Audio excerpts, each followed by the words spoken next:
Bonjour, quatrième partie sur les ressources et la programmation sur Activities. On va faire aujourd'hui un petit tour d'horizon du lien qu'il y a entre les reversements et les finances et quelques options avancées pour que vous puissiez faire votre exportation facilement pour tout ce qui est comptabilité. Donc la première chose qu'on va faire, c'est on va aller regarder aujourd'hui une activité qu'on a prise, qui était l'activité Grande Voix sur ce compte de démo.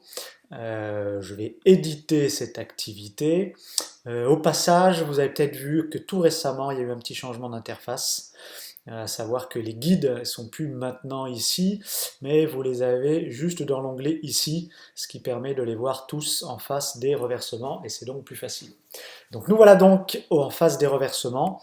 Vous avez vu comment on règle les reversements avec une part éventuellement fixe, par activité, par jour, par etc. et une part variable. La chose qu'on va regarder aujourd'hui, c'est qu'on peut aller un petit peu plus loin pour spécifier ces reversements. Non seulement on peut spécifier la nature du reversement, donc on peut décréter que c'est en déduction des ventes de prestations, ou on pourrait décréter par exemple que c'est de la sous-traitance, comme c'est le cas ici, et si vous êtes soumis à la TVA, ce qui est le cas pour le compte que j'ai pris de démonstration, vous pouvez aussi spécifier la TVA du reversement, à savoir est-ce que c'est une TVA à 0, à 5, 5, à 10, à 20, voilà, etc. Donc, qu'est-ce qui arrive quand je choisis une nouvelle nature pour le reversement? Donc, j'enregistre. Et si je vais voir le reversement pour mes guides, donc la première chose que vous voyez, c'est que ces reversements, pour l'instant, ne sont pas activés. Donc, j'active les reversements parce que dans l'activité, vous avez sans doute vu que la petite case calcul automatique n'était pas cochée. Donc, j'active les reversements, hop, je le fais et les reversements sont donc calculés. Donc à ce niveau, vous ne voyez pas la différence, vous voyez simplement que vous avez le premier guide pour lequel on avait mis un reversement très spécifique et le deuxième pour lequel on a des honoraires. Alors en revanche, ce qui est intéressant, c'est de regarder comment ces données se transforment dans les finances. Donc je vais dans les finances, à gauche, et je regarde comment ça se passe. Donc je retrouve la même chose, aussi bien mes encaissements de mon client que mes différents reversements. Là, je vais faire un petit regroupement, juste en haut, par nature. Et vous voyez donc que vous avez donc sur la première nature, qui sont exactement les mêmes données, les ventes de prestations qui apparaissent, qui sont celles des clients, et tous les reversements qui aujourd'hui sont en sous-traitance. Alors comment je peux faire aussi pour aller plus loin et pour customiser et pour changer éventuellement même l'intitulé de cette sous-traitance. Donc ça c'est assez facile, c'est dans les paramètres, vous pouvez personnaliser votre plan comptable. Donc je vais préférences, comptabilité, et je vais là en dessous, dans comptabilité, vous avez le plan comptable.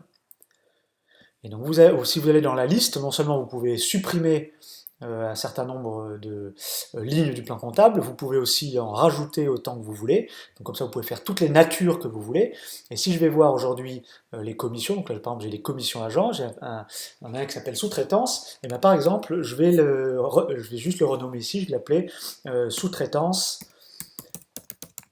moniteur. Aujourd'hui, on lui a mis un numéro de plan comptable, donc ça, votre comptable va être content. Aujourd'hui, on a mis un 611, on pourrait très bien mettre un autre numéro de plan comptable que votre comptable vous indiquerait, et puis les autres paramètres, on les regardera éventuellement une autre fois, à savoir comment on peut faire un tout petit peu de compta analytique. Je sauve le tout. Je sauve mes préférences, et si je vais voir dans mes finances, eh bien vous voyez que voilà, votre nature, elle a changé, c'est sous-traitance moniteur. Donc ces natures, vous pouvez les changer par activité, et vous pouvez, pour certaines activités, par exemple, mettre de la sous-traitance, pour d'autres activités, vous pouvez par exemple mettre de la vente, ce qui fait que ce serait l'équivalent de faire un reversement ou pour compte de tiers, ou pardon, une vente pour compte de tiers, à savoir que le reversement que vous faites à votre moniteur, dans ce cas-là, est en déduction des ventes, et vous ne reconnaissez donc que des ventes nettes, qui sont vos ventes brutes, moins le reversement que vous faites à votre moniteur. Et tout ça, même chose, si vous mettez le bon numéro de plan comptable, et bien l'export sera tout simple. Et puis pour ce qui est de l'export, je vous montre la dernière chose, tout ce qui est export, vous pouvez le faire là avec la petite flèche de droite, directement depuis vos finances. Donc vous sélectionnez bien ce que vous voulez voir exporter, quelle est la période, si vous voulez mettre des filtres, et vous n'exportez que ce que vous avez vu. Donc trois possibilités. Soit vous exportez les données brutes, savoir exactement ce tableau, où vous aurez sur chacune des lignes exactement ce tableau, soit vous pouvez exporter en mode synthèse, c'est-à-dire qu'en fait vous ne voyez que la synthèse. Hop, je vais mettre en synthèse, voilà, vous ne verrez donc que ces lignes et pas le détail par ligne. Et puis dernière possibilité, vous faites un export pour la comptabilité, et c'est là que vous allez avoir tous les numéros de compte, je vous montre à quoi ça correspond. Donc je fais un export pour la comptabilité, je l'ouvre dans Excel, et vous voyez donc que vous avez effectivement voilà, les colonnes en débit crédit,